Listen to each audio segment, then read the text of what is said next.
Okay, this one nowhere near quietly as difficult, but we still have some stuff to work with here. First off, I am looking at the limit as x approaches 0 from the right. So when I put those values in, I get another infinity 0 situation. Okay, so if I make my direct substitution, which I always want to try and do with a limit, I get this guy.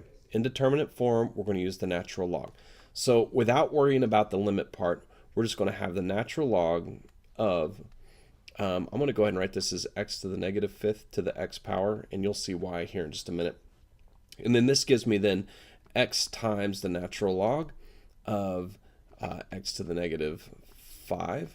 Okay, now again, we need an indeterminate form, so I'm going to actually divide by the reciprocal of this guy right here. I'm going to divide by the reciprocal of that guy. And so the problem I'm actually going to work with limit-wise is the limit as x approaches 0 from the right of the natural log x to the negative fifth divided by 1 over x. And there's a reason I do this. When I plug my 0 in, I get infinity over infinity, okay? And that's okay. So now I can do my derivative thing, which means that f of x is going to equal the numerator, which is natural log of x to the negative fifth. So when I take the derivative of this, I get 1 over x to the negative fifth times the derivative of the bottom, negative 5x to the negative sixth. And this reduces all the way down to negative 5 over x. Okay, no problem there. All right. So then what I'm going to work with is the g part. G of x equals 1 over x. So g prime of x is negative 1 over x squared. Okay, and if you don't remember that from our previous problem, this is actually x to the negative 1. So when you take the derivative of that, that's negative 1 times x. Negative 1 minus 1 is negative 2. That gives me a different limit, a situation which looks like negative 5 over x divided by negative 1 over x squared. Okay? Multiply by the reciprocal in this case, because when you divide a fraction, you multiply by the reciprocal. That's going to give me negative 5 over x times negative x squared over 1. So what happens here? The x's cancel out. And when the x's cancel out and you multiply by the negatives, what you have is the limit as x approaches 0 from the right of negative 5, okay, times x.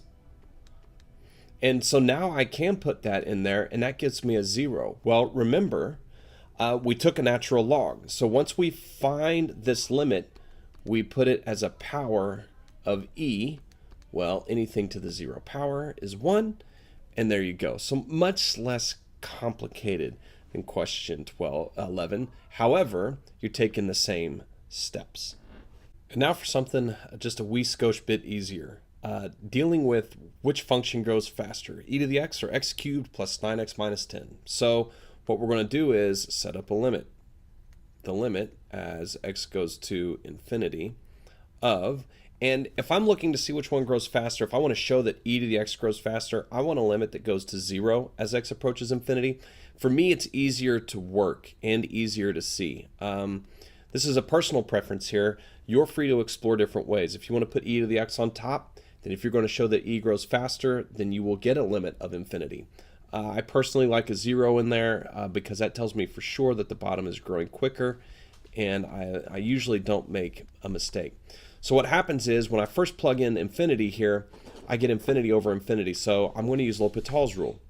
When I do that, I'm going to let f of x equal x cubed plus 9x minus 10.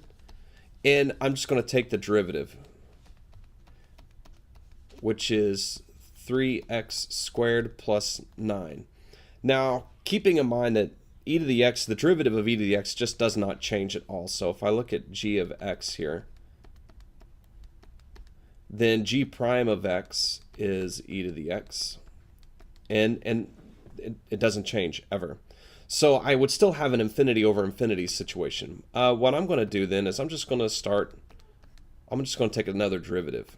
And this is going to get me 6x. And then I still have that x, which if I plug in infinity, still goes to infinity. So I'm going to look at the third derivative of x, and I get 6.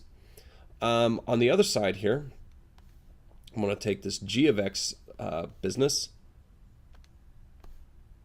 And I'm going to go ahead and, that's not the right color. Let me see if I can find that sucker. I'm going to get g of it. That's not the right color either. So